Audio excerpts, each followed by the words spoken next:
Welcome to another episode of Unclocked and Unbothered. I can't wait to introduce my first guest, Mary.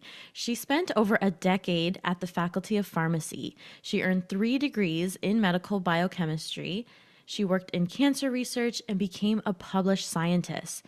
She pushed through and finished her PhD, one of the most rigorous academic achievements there is. And 20 days after graduating, she started her online business.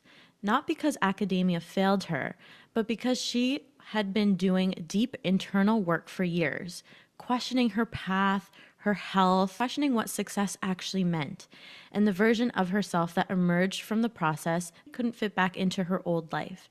She's now a mentor to a community of over 6,000 people globally, a holistic health educator, a published author, and someone who helps people build aligned businesses without trading one form of burnout for another. Her work is rooted in lived experiences, and she's here to help you level up so you can live your best life. Mary, welcome to Unclocked and Unbothered. I'm so happy to have you here. Thank you for having me. Of course, yeah. So when I was reading your intake form, I felt like there's a lot of parallels in our path, and it's really interesting to get that different perspective. So let's just really jump into the first segment here. I want to start before the shift because I think what makes your story interesting is that you weren't running away from failure, you were running away from a future that you could see clearly and didn't want. So, what was the life inside academia actually like? And when did you start to feel like that was pulling away from you? It wasn't like one specific moment, it was a lot of small moments and realizations during like my PhD. I spent there over 10 years. The main reason why I even started this university and studying pharmacy was that I really like wanted to help people, and I did really well because I got invited to a PhD program. I felt like I do not want to go to a traditional job to work in a lab in a hospital, and that's it. I just like didn't agree with it, and I couldn't imagine myself like in this environment.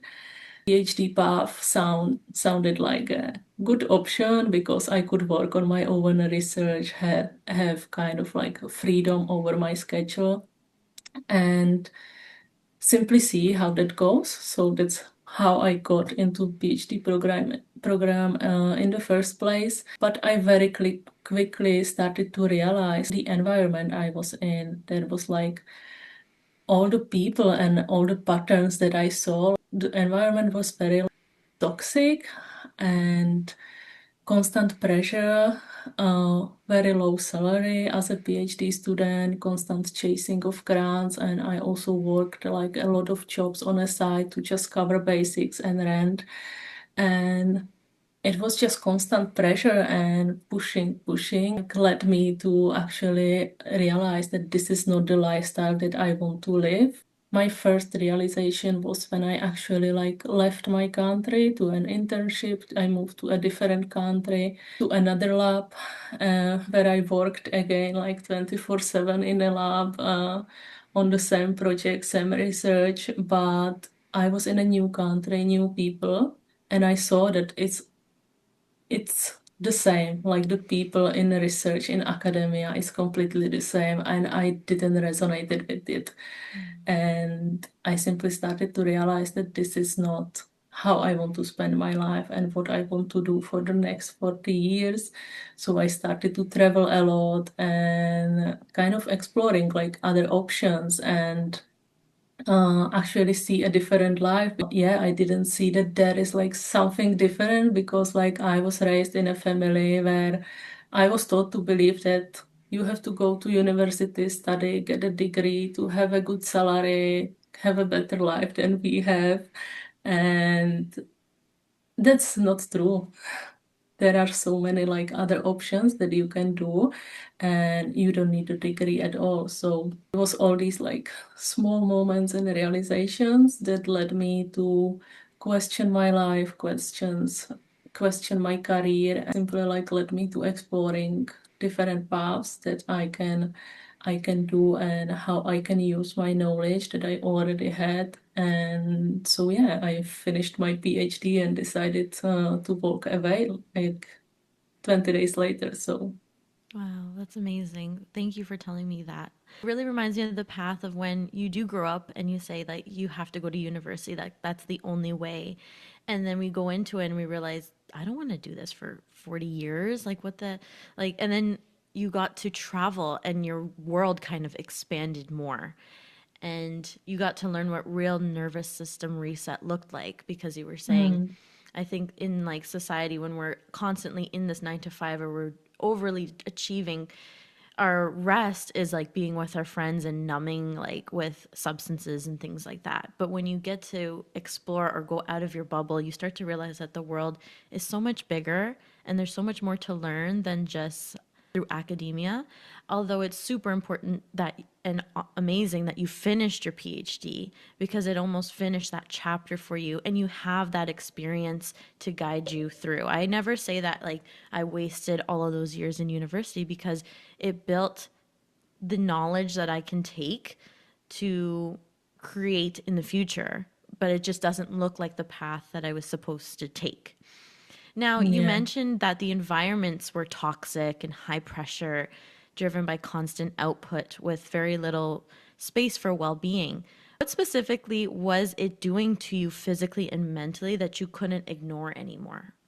I think like in the first years of my PhD, I wasn't like fully aware of these things that was happening. I see it now like after years or when I left, what everything like happened to me, and I now like see like I do a lot of like shadow work and deep inner work on myself like last few years. So I really just start to like realizing all these like small things that were happening in the environment that I was in. They drink a lot of alcohol and just work on the research or just go to a pub and drink, and that's life, and just have family and buy a house, and that's it. I don't want this for myself anymore. And I see it like not only in academia, but also like with my own family. It taught me like to study to have a better life. But I don't see a better life, even if, like, with other people in my family, I don't see it as a better life. And I think, like, that's completely okay. Like, this is the life for them that is perfect for them. They are happy in these careers and working jobs. But for me, it's something that I do not want to accept. And I do not want to be like, in the environment with people who has this limited mindset, especially around money, because it was like, constantly chasing like some grants to even have like money and working really like long hours in the lab. They define like your worth to your output and all your results and what you do, but really no one cares about like how you feel and how you want to spend your life, and really about the fulfillment and actually like doing something that brings you joy and you enjoy, and not just doing something for a salary or income. That's so true. You mentioned that your parents told you that it was a better life, but it wasn't your life. And you started to notice it's interesting that you mentioned that you did the inner work and the shadow work around the same time that you were in this high pace achieving environment. And you were starting to almost like awaken. This is almost like not for me. Like people are so stuck in this, but you're doing the inner work to kind of almost shift or elevate your perspective. And did that feel lonely? Because in a lot of ways, like you were kind of shifting away from your friend groups and even like the path that your parents wanted you to take. Did that ever feel lonely? Oh, yeah. It was very lonely and it was very painful, to be honest. Research was my entire identity. Like, it was the only path that I thought like I'm supposed to go on, and it was the only thing that I knew. So I had to completely like change the way of thinking and who I am, and I really like started to ask myself like, who am I without the programming of the society? Like, who am really I and who I want to become? The main shift for me, I think, like to start asking these questions. It was very helpful for me when I started my business like 20 days after I graduated, and I left my country. I moved to another country. I didn't have like money, no income. I didn't have a job or home. I was so burned out that I felt I like needed to leave and just discover like what is it that I really want to do and who I want to become. It's a process, it's a journey to completely like change your identity and become someone new. But what I can say right now is everyone feels or is scared to take this step and start in something new or like decide to completely change their life.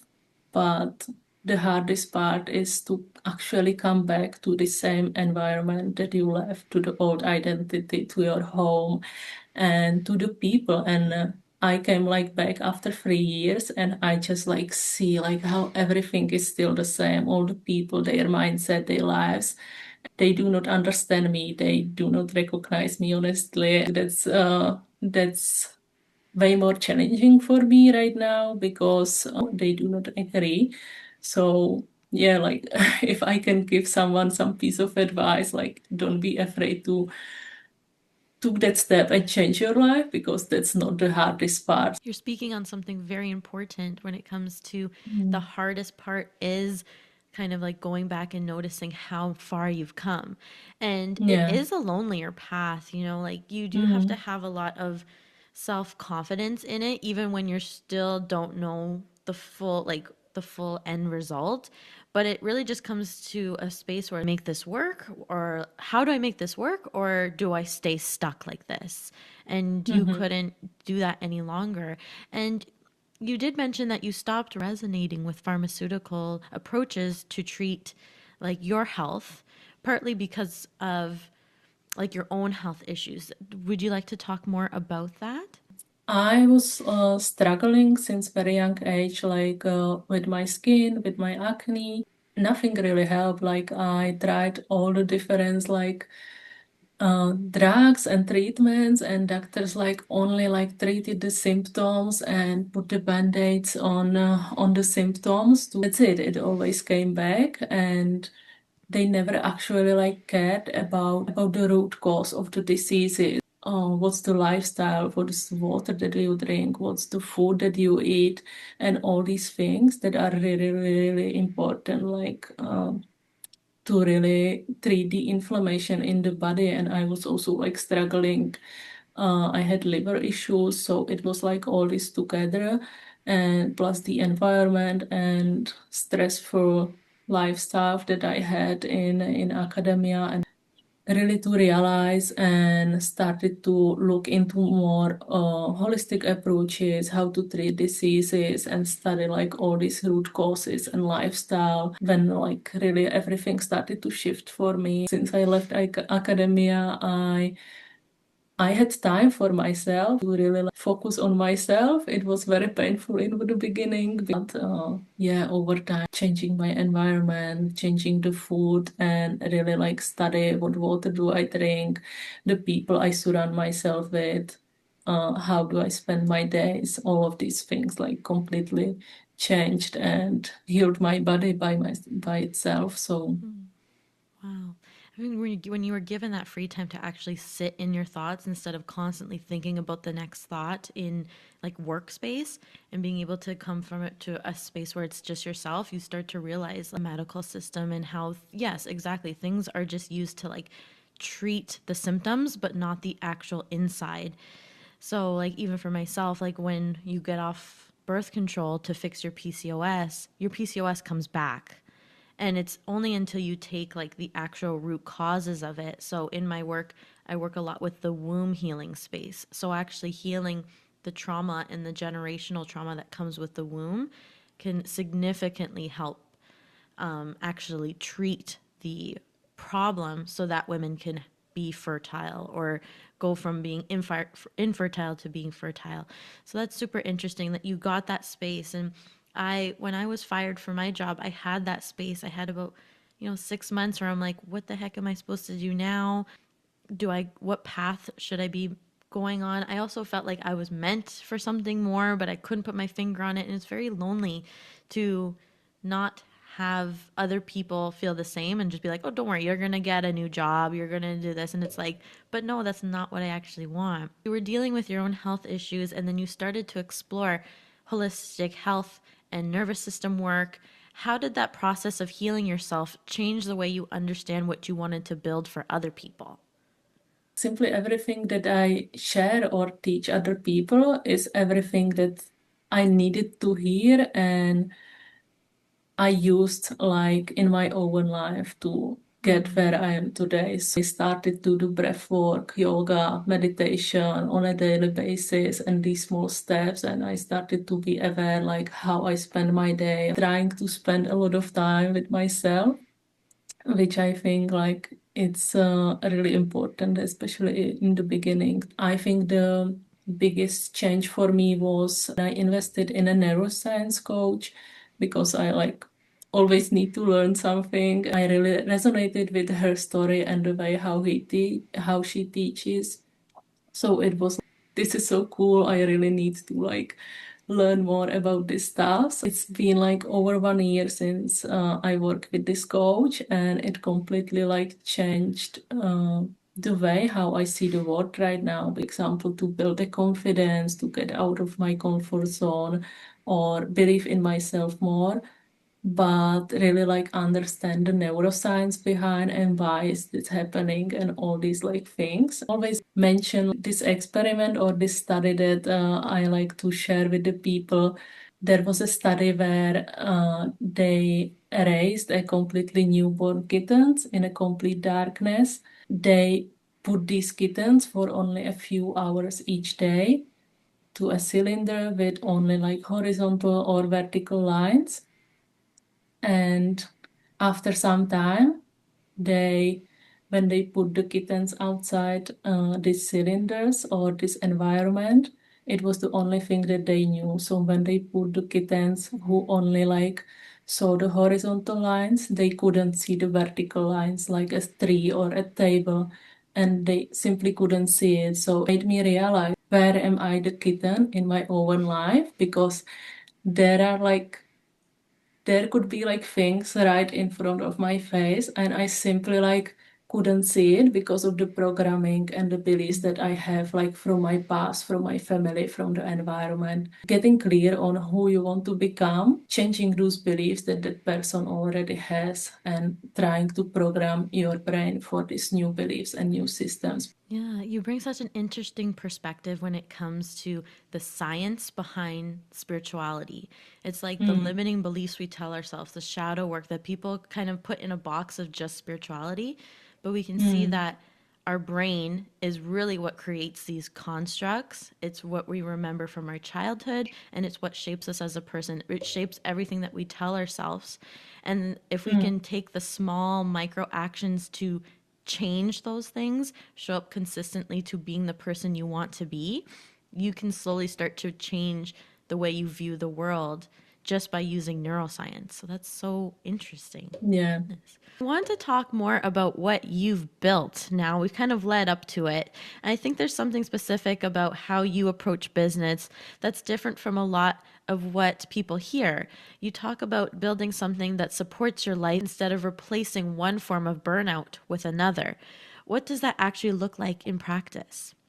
A lot of my clients or people like that come to me, they say, I have everything, and I feel such an idiot to come to you and tell you that I'm miserable, that I'm not happy with my own life because I have everything on paper. I have all the money, all the materialistic things, but I am not happy. And I think like a lot of people like are chasing those careers and degrees and simply look good like for the society. But what they are missing, the feeling of fulfillment and some meaning for the life, time to do the things that you really want to do, and time for yourself. And so these are the kind of people that I help create an extra income online. Simply show them that there is like a different way of living, because those people like they love their job, but they do not have any time for themselves. So I use like online income as a vehicle to create an abundant income online. This is actually like what allows them like to do the things that they love, but also have time, for example, to travel, to spend time with their families, and to build something like on their own, their own projects and everything they want. I see that. So you're really at the forefront of helping people go from feeling stuck in their life in that 9 to 5, but not helping them build from scratch, but helping them feel more aligned so that they can slowly start to accumulate that freedom for themselves. Those are the types of people that come to you. Now, do you ever see like a lot of your clients flourish and fully go on their path of however they started with you? In the beginning, I also like had no idea what I want to do or who I want to become. I was like so burned out, and a lot of people like start this business just simply create some income. But after you realize that this is actually much more than just an income, it's actually helping a lot of people and improve your health, and actually like it allows you to create abundant income from your phone, so you can like build your own things, and for Mm. example your own coaching program, or open a yoga studio, open a cafe place, whatever it is that you dream about. Wow, that's such an amazing resource to have for people that don't really know where to start. Like you have this vehicle set up for them. And what I love Yeah. about how you framed this is that you didn't romanticize the leap. That you're not saying like quit everything and figure it out. You're saying build something that actually holds you while you're building, creating Hmm. that abundance through your phone while you're building this. And before we keep going, tell people how to get into your world and what you have available for them right now, like the services. You can simply apply through my Instagram, which is like She is Busy Living, where you can simply message me what level up, or apply it through my link in bio. Fill out my form. I'm getting a lot of applications every day. Message you and invite you to have a call with me. And after that, you will simply go through our platform where is explain like all the details about the business model that we use and how this can help you like generate income online to exactly like build something for yourself on a side, like alongside your job. Wonderful. Yes, everything will be in the show notes. All the links to her resources will be there. And if you are someone who wants to build something online and has no idea where to start, send her that DM level up. You can find her at She's Busy Living. But yes, the links will be in the show notes. And before we end off here, I want to spend some time here at the end. You have a scientific background, the neuroscience training, the lived experience of a complete identity overhaul, and now you're helping other people do it as well. What do you understand about identity and change from all those different angles at once? It's basically like the experiment that I mentioned, or the study that I mentioned before, that we do not see the world with our eyes, we see the world through our brain, through our thoughts, our beliefs, our past, and all the programming that we have since we were born. That's important to realize, because I always say that you are the average of the five people that you surround yourself with. And that's so true, because I changed my environment and I traveled like all over the world. And every time I had like different people around me, and I see or I felt like a huge difference, not only in my business but also in my life. So I became very aware, like who do I surround myself with. I think that's so important that like in the business or in our online community, like we have this like huge community of over like 6,000 people already, where we are all like-minded women, like-minded people. We work on the same, we use the same business as the vehicle. And it's simply amazing like to have this kind of support and have like everyday access to those people to really stay in that identity that you want to become. How you work on your business is a whole like personal development journey, starting something on your own. And I truly believe that I wouldn't be like where I am now without like this community and all the support and the people that are on this journey with me like since the beginning. I have everything that I ever like wanted like 3 years ago. A few months ago I opened like my old journal that I had before I left my home country. And everything I wrote down in that journal that I want my life to look like, I had it all, I lived it all. And it was just such a emotional moment for me to realize that you really can achieve anything that you want in your life. Mm-hmm. You just need to believe in yourself and doing the steps that you need to do, even like when you are scared and when you don't know if it's going to work out or not. But yeah, just It's so true. delusional belief in yourself. Yes. Now, it's funny how, or it's so interesting how we started off this and how you were mentioning how you felt so alone. And then at the end, you created this community of friendship. And I always tell people, like, be surrounded by people that are better than you because you will become the people you are. Just like you said, you're the five people that you're around are most likely how you act as well. So if you Hmm. want to change that, you have to find your community.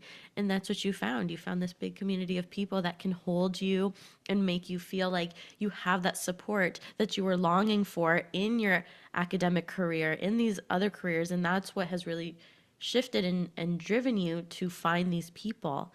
What do you want to say to the person who is in this prestigious career right now, maybe a doctorate, a scientist, a lawyer, who feels that quiet disconnection that you've described at the beginning, but can't imagine walking away from anything they've built? Really start thinking about who do you want to become? How do you want your life to look like? If you could do anything that you want, if you remove all the programming and all the beliefs that you have from the people that you have around you and from your life, what would you do? Like, how would you spend your days? How would your income look like? How would you act? What would your habits would like? And yeah, write all those things down and start taking the steps towards it. Like, start acting like this person and change your environment. I think that's the biggest part because a lot of people who come to me and they want to change their life, but they are still in the same environment, same job, and it's very important to keep your job in the beginning until you create some income, but also try to spend a lot of time with yourself or inside the community and with new people and challenge your mindset, challenge your beliefs, and try to really think out of the box. Mm-hmm. Yes, I love how you're bringing like mindset and neuroscience into this answer because I think a lot of people need to hear that the identity change is not just a mindset shift, it's a literal neurological process. The brain Mm, is physically building new pathways every day the more you expose yourself to it. And that takes time, it takes repetition, and it's not a decision, it's a practice. And that's what you've been exactly. kind of explaining throughout this whole podcast episode. And I do have one more question for you here. What opened you up was traveling. What was the thing that when you were meeting these new people and meeting these new environments and then you went back home, what was that biggest thing that you couldn't like shake, like you couldn't unsee, and that's why you recommend that like a lot of people go out and travel? I think it was basically there were people I moved to Portugal and there were a lot of digital nomads and people living in a van and living this lifestyle and they just work for a few hours in a cafe and that's it. And they had income for a month. And that was for me something that I never seen before. Grew up with a family where I was taught money doesn't grow on trees. You have to work really hard to make some money and you need to save money, don't take a loan, and all these limiting beliefs. I started to see that there is something more, that there is something different, that this is not true, and this is just the limiting beliefs that these people have and they know. So yeah, I started to change those limiting beliefs and completely change my mindset, and my life changed too. It was like the beliefs that you were told were no longer the beliefs that you actually got to see because you were experiencing something totally different. So, um, Before we close off here, I want to make sure that I was able to hold that space for you, because in the intake form, you wanted to make sure that this wasn't a glamorized podcast episode about like your life now. And I wanted to make sure, like through my entire podcast, that is a very big message that I bring through. And so, if there's anything else you wanted to mention to make sure like that message is clear, you have the open floor. There was like during the PhD, there was a lot of signs that I ignored and I didn't listen to, and it eventually like led me to burnout. And it was really hard, like especially for me, like as a student with no income, no job, like to start a business. It was very risky. I was scared, but I did it anyway. And I think a lot of people have the jobs, have the careers, have the money, but they are scared to do it. What is the worst that can happen? If you want to change your life, you at some point like you have to take this step and took the risk. I am a lived example of that. It's possible to like completely change your life from nothing, completely from zero. Share with people like my story and make them realize that they do not have to go to this point of the burnout or to the rock bottom, and they already have like the career, the stability, the income, and slowly like transform to the online income and to a different life rather than just push through the push through everything to the rock bottom and then like struggling in the beginning. And yeah, Why not just go try it? You've built this career that you can fall back on. Use it as like a plan exactly. B. Like if you're burnt out and it's not for you and there's signs to that there's something more for you, go try it knowing that the worst case that can happen is that you just go back and get that job again. Like you built years and years of practice doing something that you don't like, and instead of staying in it, go out for a few years and try something new because that will rewrite your story, just through the experience like Mary, right? So, yeah, that's a wonderful thing to Mm, share. And also, like, if it's meant for you, it's going to keep coming back up. There's so many signs that exactly. happen through my career as well of like, take that invitation. And when I finally started to hear it, I stopped being scared of the things that I was thrown out of, and almost felt like a relief, like, okay, I'm being pushed into something more. Let's just try it. Right? Yeah, exactly. And that's the thing that you need to do. Like nothing could ever happen from your comfort zone. So you just at some point have to risk it all, and you really have nothing to lose. So It's only scary because it's not familiar, but you need to do these things exactly. so that they can be familiar. I also think it's super important that you bring up your story because that helped resonate when it came to finding your neuroscience mentor.